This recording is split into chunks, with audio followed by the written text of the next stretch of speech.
Welcome, curious minds, to another deep dive. Today, we're plunging headfirst into a book that didn't just propose new ideas.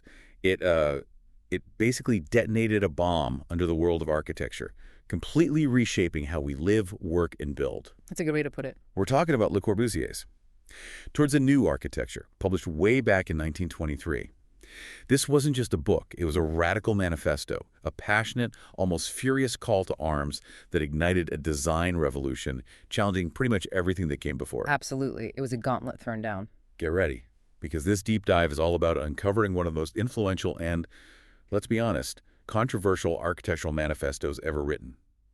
It's a story of rejecting historical styles, embracing the raw power of the modern machine age, and, well, the lasting echoes of a vision that continues to define our built world, for better or for worse. Indeed, you've hit on the core of it there. This deep dive is dedicated to truly understanding the sheer audacity of Le Corbusier's vision.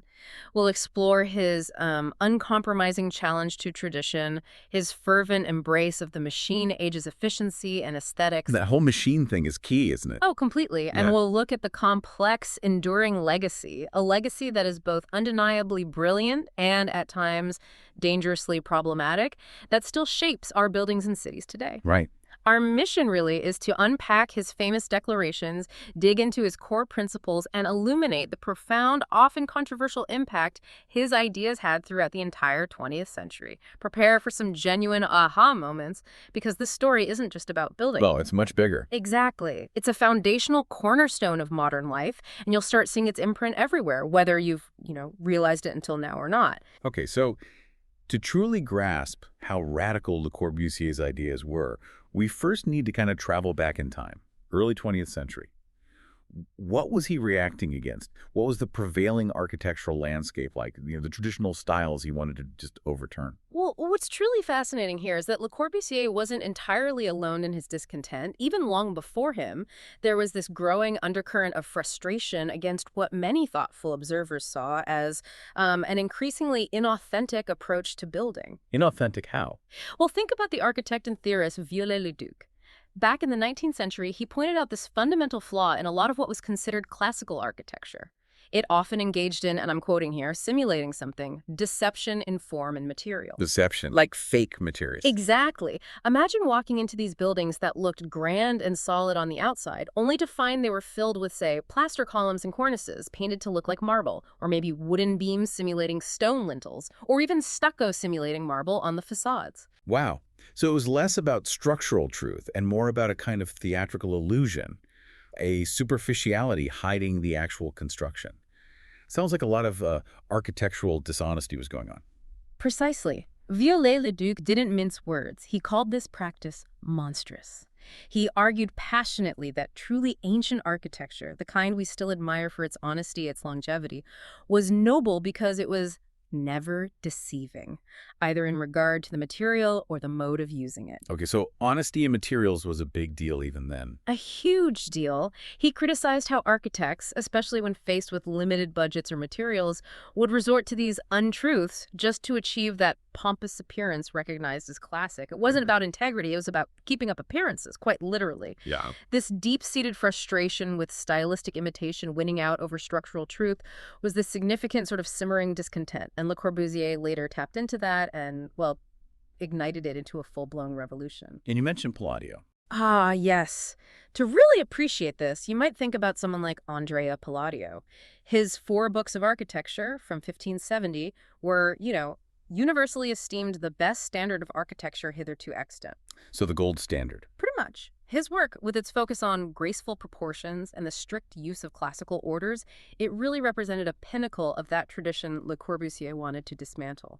Palladio's influence created this powerful, revered standard of classicism that, while beautiful, became the ultimate symbol of that stylistic adherence and historical imitation Le Corbusier found so, well, suffocating, dishonest even, creatively bankrupt in his view. Okay, so there's this underlying dissatisfaction. And Viollet-le-Duc was also an early proponent for an architecture where every element in the construction originates a form and served a distinct function. He talked about structures needing active resistances and equilibrium. Function-driving form, essentially. Yes, he saw this fundamental logical approach as embodying the genius of modern times. He was hinting that the future of building lay in a more truthful and functional expression of its parts, not just decoration. It was about returning to the logic of construction. So what we're hearing is this deep-seated demand for a logical, functional approach, a rejection of just mimicking past grandeur for appearance's sake. And here's where it gets really interesting, because Le Corbusier picks up this thread, this yearning for authenticity and purpose, and weaves it into something completely new, right? Pushing the idea of honesty and function to its absolute limit, amplified by all the technology of his time. Exactly. He saw a future that wasn't just about truth in materials, but truth in purpose. Right. So Le Corbusier famously looked beyond, traditional architectural schools and history books for his inspiration. He saw something architectural, something modern, emerging from really unexpected places. So where did he find his muses for this radically new architectural language? Well, he found them not in dusty classical books or grand European cathedrals, but squarely in the realm of industry and engineering. This was the bold move. He made the claim, almost blasphemous at the time, that the true architects of his era were the engineers behind things like steamships, airplanes, and automobiles. Wow. Not architects, but engineers. Yes. These objects, he believed, genuinely embodied the spirit of the age. They functioned with this unadorned, efficient beauty.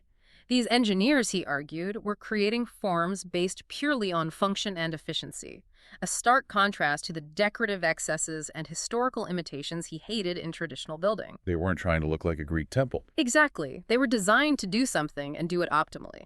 Think about an early 20th century ocean liner. Its hull was shaped for speed and stability, its smokestacks for exhaust, its deck for passenger flow. Every curve, every rivet, every single component had a reason, a purpose. That was the kind of honest, purposeful beauty Le Corbusier wanted to translate into architecture. That's such a powerful shift in perspective. I mean, if you really think about it, the sleek lines of an ocean liner, or the powerful simplicity of an early airplane, or the compact efficiency of a car, they were all designed to perform a task optimally, stripped bare of anything unnecessary. That's the raw purposefulness Le Corbusier wanted to capture, right? Yeah. It's about functional elegance, beauty born from necessity and engineering. Precisely. And to be clear, this wasn't entirely out of the blue. There were historical precedents for this kind of thinking, but Le Corbusier really elevated it and applied it directly to the modern industrial context. Like Viollet-le-Duc again. Yes, as we discussed, Viollet-le-Duc had championed the Roman builders who reasoned and pursued frank sincerity of expression. He admired them for creating substantial public buildings whose forms are absolutely the expression of the means of construction adopted by them. He also praised medieval builders who wanted an architecture where all the appliances for strength are apparent and every element originates a form. So showing the structure, being honest about it. Right. Le Corbusier took this long-standing idea of honesty in construction and married it forcefully to the rapidly advancing industrial age. He saw in its products the purest expression of form following function. The elegance of an engine or the shape of a plane wasn't about style, it was about performance. And he believed buildings should strive for that exact same clarity and purpose.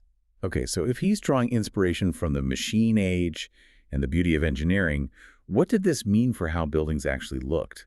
How did this machine age inspiration translate into a new aesthetic?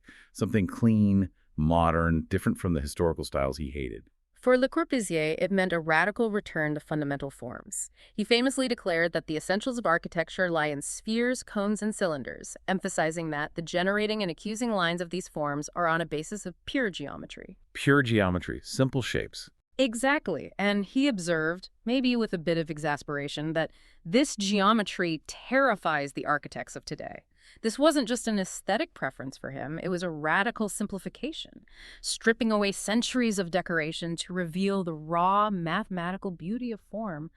And yeah, that frankly unnerved many of his contemporaries who saw architecture as high art steeped in history, not pure science. So he was pushing for building blocks that were universal, timeless, completely unadorned by historical styles. A direct challenge to the ornate facades and classical proportions like Palladio's work. Absolutely. For him, a building's geometry shouldn't be hidden or obscured. It should be celebrated as the purest expression of its essence. Okay, and how did things like windows and doors fit into this pure geometry? That's a crucial point. He explained that an architectural structure is a house, a temple, or a factory. He argued that the surface is, in most cases, a wall with holes for doors and windows. These holes are often the destruction of form. They must be made an accentuation of form. So windows shouldn't weaken the form, they should enhance it. Precisely. Instead of windows being just arbitrary punctures that compromise the geometric integrity, he envisioned them as integral elements that articulate the pure form. It's about making every element, even a window opening, serve the overall geometric purity and functional expression, rather than detracting from it. If the underlying form is strong and pure, even penetrations can enhance it, becoming integral, not intrusive. So he was essentially saying, let the building's fundamental purpose and its basic shapes speak for themselves. No period costumes. It's a bold rejection of superficiality, demanding that every part contribute to the fundamental form and function. A cohesive, almost sculptural whole. You've got it. Okay, this brings us to perhaps Le Corbusier's most famous and definitely most often misunderstood statement. A house is a machine for living in. Now, to many people hearing that, it sounds, well, cold, industrial, almost anti-human. You might picture a conveyor belt in your living room. So what did he truly mean by it? How do we properly unpack this incredibly powerful, yet often misinterpreted metaphor? That's an excellent point, and yes, the misconception is absolutely widespread. The idea wasn't literally to make homes feel like assembly lines, devoid of warmth or personality, or to strip them of comfort. Not at all. What was it about? It was about applying the same rigorous thinking, the same logic and precision found in designing a machine to the creation of human habitation. Think about it. A machine is meticulously designed to perform a specific function with maximum efficiency. It's engineered to work optimally, to be perfectly fit for purpose. Right. A house, similarly, should be designed to serve the many functions of living, eating, sleeping, relaxing, raising families optimally. It should provide comfort, abundant light, fresh air, and utility in the most logical, healthy, and efficient way possible. It was really a call for architecture to be as precisely adapted to human needs as a finely tuned engine is to its task, or as a car is adapted for transportation. That really reframes it. It makes perfect sense if you think about it from the perspective of purpose and efficiency, rather than a literal industrial look, like a really well-designed tool, maybe a Swiss Army knife. Every component has a clear purpose, fits perfectly, works efficiently, provides multiple uses in a compact, elegant form. That's a great analogy. So Le Corbusier envisioned houses with that same level of precision and functionality, believing architecture could be as precisely adapted to human needs as a cart is to transport. It's about being truly fit for purpose, anticipating and fulfilling human needs with rational design. Exactly right. For Le Corbusier, this meant meticulously considering needs which are often utilitarian when designing every aspect of a building, from its layout right down to its surface materials. It wasn't just about superficial aesthetics, it was about the fundamental performance of the building. Performance-like. Like optimizing airflow to ensure clean, fresh indoor environments, maximizing natural light to cut down on artificial lighting and just make spaces feel better, healthier, creating flexible spaces that could adapt to the changing needs and routines of the people living there. The overarching goal was to provide clean, healthy, and rational environments, a stark contrast to the often dark, inefficient, sort of convoluted layouts of traditional housing he saw in the crowded, frankly unsanitary industrial cities of his time. So it was a social mission, too, in a way. Very much so. Cool. He was, in essence, championing a vision for a healthier, more logical, and more equitable domestic life, accessible to everyone through thoughtful, modern design. So, okay, it's less about a literal machine as a cold, unfeeling thing, and more about a mindset, optimization, precision, purpose-driven design. A pragmatic, almost scientific approach to shelter, making sure every design choice serves the occupant's well-being and makes modern life easier. Which really makes me wonder, what were the actual concrete design elements he proposed to achieve this ambitious new vision? How did he translate these ideas into tangible architectural forms? Well, that's where the 5 points come in. Le Corbusier wasn't content to just offer abstract theories or these provocative metaphors. He provided a concrete grammar for this new architecture, a set of revolutionary principles that became famously known as his 5 points of a new Your architecture. grammar, I like that. And these weren't just, stylistic choices. They were structural and spatial innovations, specifically conceived to liberate architecture from its historical shackles and redefine what a building could be. And they relied on new materials, right? Absolutely. These points were truly groundbreaking because they were designed to capitalize on new construction techniques, particularly reinforced concrete. Before reinforced concrete, buildings needed those thick, solid, load-bearing walls, which really limited design possibilities. Right, everything had to stack up. Exactly.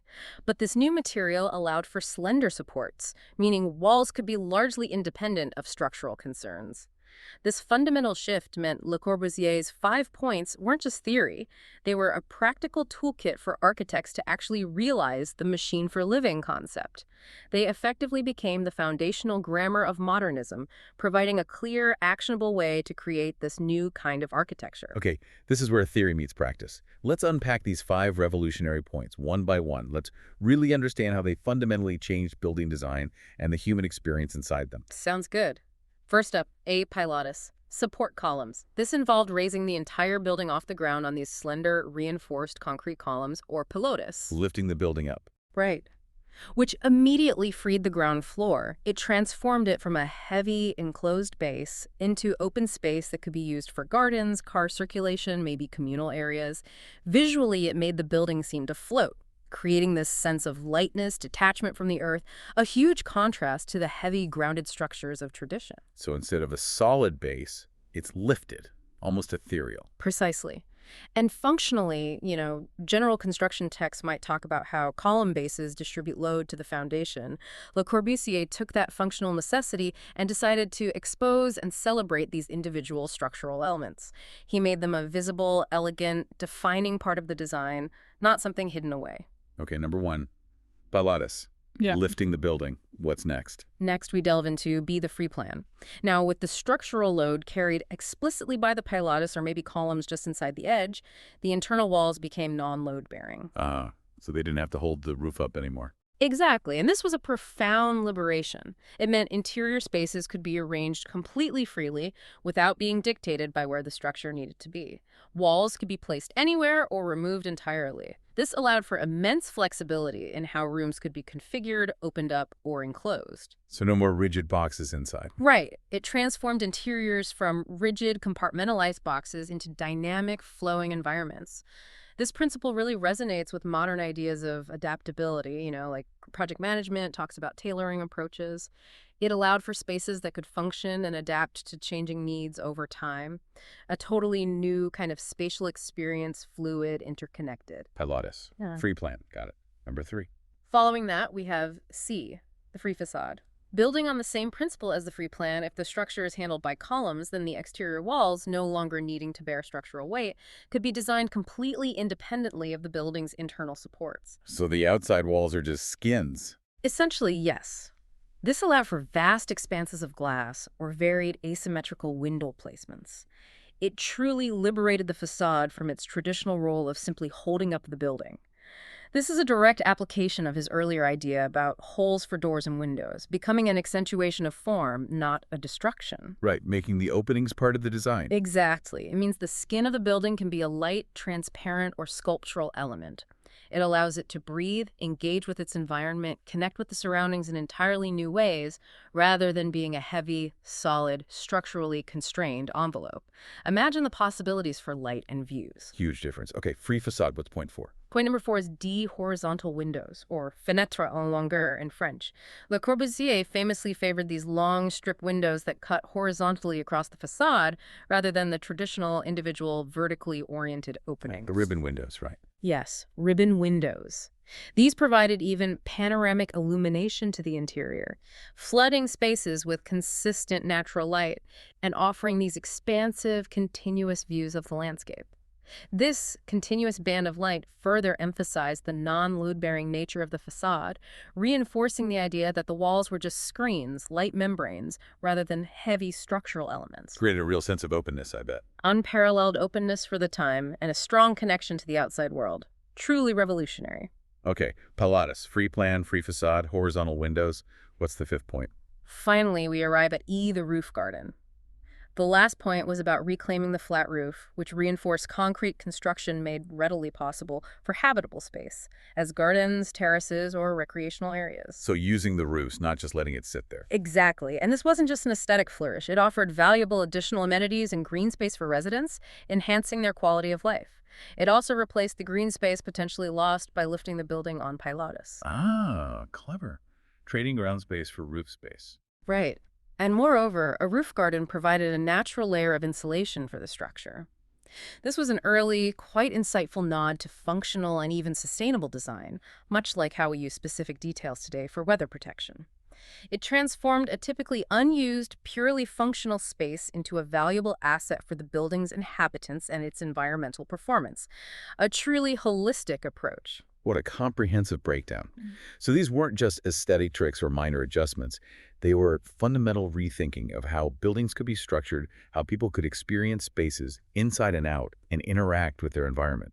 All these points work together to create a more functional, healthier, liberated environment, really embodying that machine for living concept through tangible innovation. Precisely. It was a complete system. Now, you mentioned earlier that Le Corbusier's vision was deeply social. It wasn't just about individual buildings. It extended to cities themselves. He believed his principles could provide, what was it, clean, orderly housing for the masses, addressing issues like overcrowding, lack of light, poor sanitation in industrial cities. Yes, absolutely. His vision was always deeply social, extending far beyond just designing individual buildings to the very fabric and organization of cities. He genuinely believed his architectural principles could provide that clean, orderly housing for the masses, tackling the pervasive issues that plagued many industrial cities of the early 20th century. It was, in essence, a utopian dream of rational, healthy, equitable urban living, where everyone could benefit from modern design and planning. And this grand, optimistic vision didn't just appear out of nowhere, right? It was very much a product of its time. I remember reading in The City of Tomorrow how it emerged from that extraordinary thrust of automobile optimism in the early 20th century. This widespread belief that technology and rational top-down planning could solve all of society's problems. Absolutely. There was this almost unshakable belief back then. Technology, combined with rational planning, could fix everything from poverty to disease. This led to an intense focus on efficiency, large-scale solutions, and a complete reimagining of how cities should function, often, yes, with the car right at the center. So the idea was to sweep away the old, messy, unsanitary cities and replace them with gleaming, ordered, technologically advanced ones. That was the animating idea, yes. To replace the chaotic, organic growth of centuries with something modern, clean, efficient. But this optimistic outlook, fueled by the machine age, well, soon revealed a darker, unintended side. The very power of the vision kind of became its own Achilles heel. Right. That's the tension, isn't it? As we often see with these grand prescriptive visions, there was a darker side to the utopian dream. This brilliant vision meant for societal betterment became, as you said, a dangerously prescriptive formula, with consequences Le Corbusier probably never intended. So where did this powerful ideal start to unravel and produce these negative consequences? Well, what's truly critical to understand is how quickly a compelling vision can morph into rigid dogma when it's applied broadly, without nuance, without really respecting the existing context. Le Corbusier's ideas, especially his sweeping urban planning proposals, the towering, widely spaced buildings connected by superhighways, were often used to justify the destruction of traditional urban fabric. Like tearing down old neighborhoods. Often, yes. The intense emphasis on universal, efficient solutions frequently overlooked local context, the organic complexity of existing communities, and just the incredible diversity of human needs. This led to environments that were often sterile, uniform, and ultimately kind of dehumanizing. The very things that made cities vibrant, the street life, the chance encounters, the small businesses, they were often swept away in the name of this abstract order. And this top-down approach led to other problems too, like sprawl. Yes, directly. This approach, when applied broadly, led to unbridled, car-focused urban development and the proliferation of sprawling suburbias.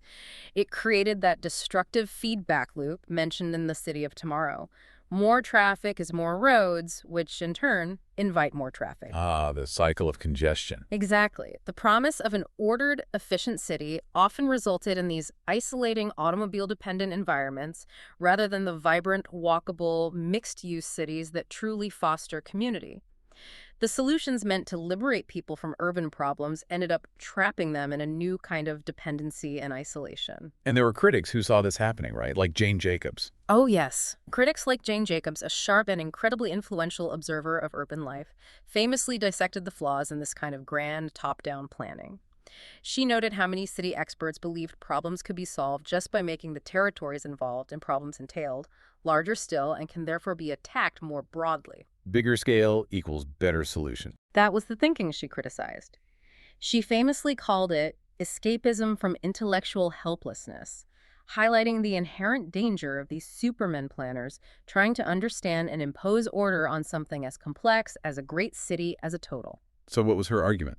Jacobs argued that these grand abstract plans, however well-intentioned, frequently destroyed the intricate social and economic ecosystems of actual neighborhoods. She believed cities were far too complex to be understood as simple systems, and that attempts to impose universal order would inevitably fail, leading to deadened public spaces, disconnected communities, and a loss of the very vitality that makes urban life thrive. This is precisely where Le Corbusier's vision, when taken to its extreme or misapplied, became so problematic. It prioritized an abstract, geometric order over the messy, vibrant, unpredictable reality of human interaction and community. So it wasn't just the big picture urban planning. The actual buildings themselves, directly influenced by his aesthetic and principles, also faced increasing criticism. They became symbols of something maybe colder, more repetitive than intended. Absolutely. The backlash became quite significant over time.